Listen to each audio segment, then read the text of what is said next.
last week after 8 security personnel were killed.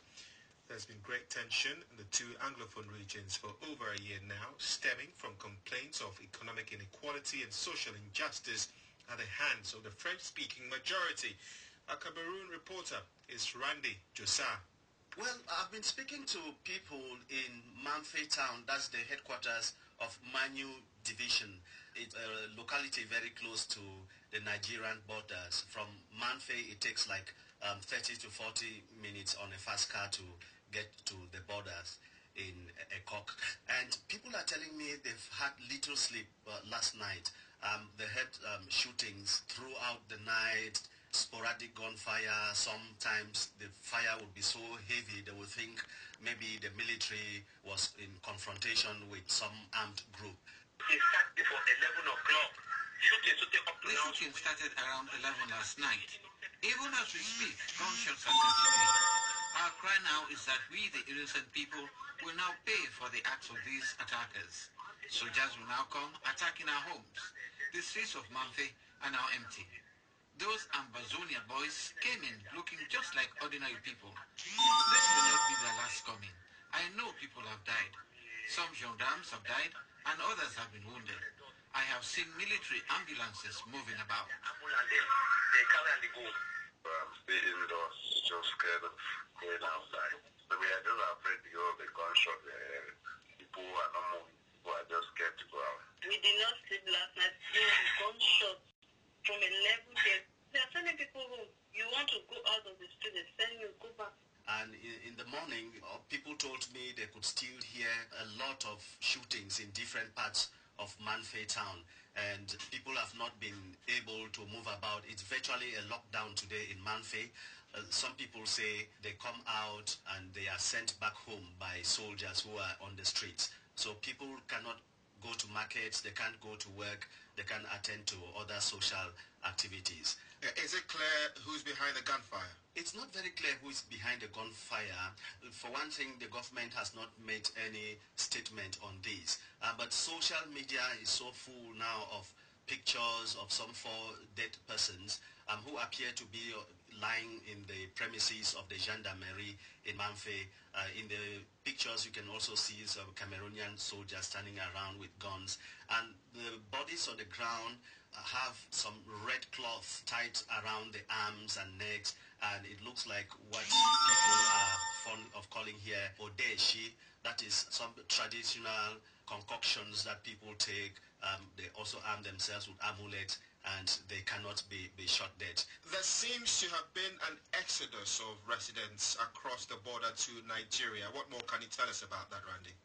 This movement across the border has been happening for quite a long time now. It first started in January, but various activities like the huge demonstrations of September 22nd and October 1st also pushed people to escape into Nigeria. I have been there myself, meeting thousands of Cameroonians who in the different host communities spread out in about 6 areas in the Ecom local government area. This is what I experienced there. A sunny afternoon in Obaniko, one of the 6 host communities for southern Cameroonians escaping into southeastern Nigeria. They have been arriving in droves, the young and old, women and children, many of them separated from their families. Just this morning, 150 persons have freshly arrived this reception center. The earliest of them fled across the border when troops confronted pro-independent activists in the English-speaking regions on October 1. But the senior district officer in Mamfe, De Joseph, triggered another mass movement when he ordered villagers to evacuate to safer grounds or risk being treated as terrorists. So what pushed them out? The refugee crisis is not being mentioned on state radio and TV in Cameroon, but their stories are distressing. My name is Emukwa Bright Clayface. I come from Kajinga.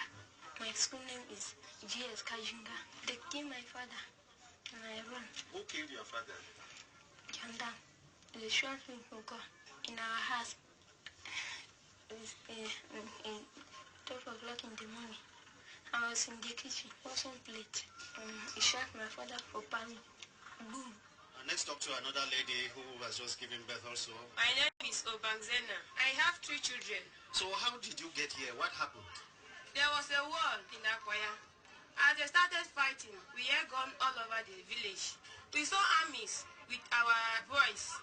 That was the people that started fight. So we went to the bush. When we are running come back, we stay in the bush before we reach this way. I stayed 4 days before I reached here. Never know this side before. So those 4 days, how were you surviving? I was weak to the forest. From there that we went, we are still hearing as they are shooting gun in that side. Where's your husband? I don't know where my husband has gone. One place badly affected by the conflict in Cameroon is the enclave Akwaya, now virtually empty. Most of the inhabitants have relocated to Obudu Ranch, perched up the hills in eastern Nigeria. In our place, we don't have no roads. We don't have any water to drink, good water. Many things we are facing challenges. We left Akwaya October 3. So, if you are supporting Paul Aya, that is when the army people just right and be shooting anyhow. Like one of our colleagues, he's a woman. They shot him with a gun on his leg. That is when we started running. Like this boy, they killed the father and the boy just ran. There are 2 of them and they met me. I just took them to this place. I'm Honorable Samuel Jordan, a political leader in this area. So I have a number of refugees in my house. Over 30 are staying in the compound. You know, for a family to keep about 30 persons in the house, you know what that is. The one health facility we have is completely inadequate. The free defecation we had here, the toilets are very, very inadequate as well. And food, you know, for a family to keep about 30 persons in the house, you know what that is. So the community here is completely exhausted. Secondly, we are also appealing to the government of Nigeria and maybe UN to see how they can do about the security situation of this place.